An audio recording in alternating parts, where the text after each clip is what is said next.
ஒன்று ஆபரண தங்கமாக வாங்குறது, தங்க கட்டியாக வாங்குறது, இல்லை தங்க பத்திரமாக வாங்குறது, இல்லை டிஜிட்டல் தங்கம்னு கூட சொல்கிறாங்க வந்து. ஸோ இப்படி 4, 5 வகைகள் இருக்கும்போது எந்த வகையில் நம்ம தங்கத்தில் முதலீடு பண்ணுறது சார்? நீங்கள் வந்து தங்கம் முதலீடு தான், வெறுமன முதலீடு தான்னா நீங்கள் வந்து இடிஎஃப் பெட்டர்.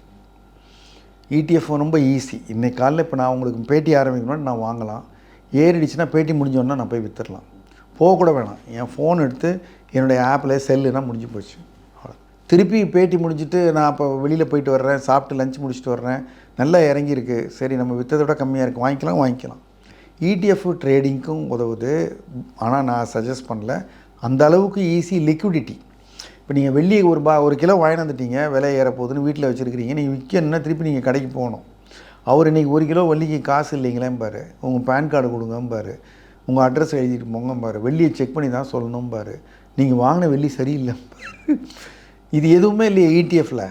நீங்கள் வந்து விலையை என்னங்க போட்டிருக்கீங்க, போர்டில் சாக் பீஸில் எழுதியிருப்பார், இல்லை எலக்ட்ரானிக்கில் ஓடிட்டுருக்கோம் இவ்வளோன்னு, என்னங்க நெட்டில் பார்த்தா வேறு இருக்குது, நீங்கள் வேறு போடுறீங்கன்னா, இல்லைங்க இதாங்க விலை, நீங்கள் வேணால் இந்த எதுவுமே தொந்தரவு இல்லை நீங்கள் வந்து ஃபோனில் உங்கள் ஆப்பில் மூலமாக பண்ணுறதில்ல.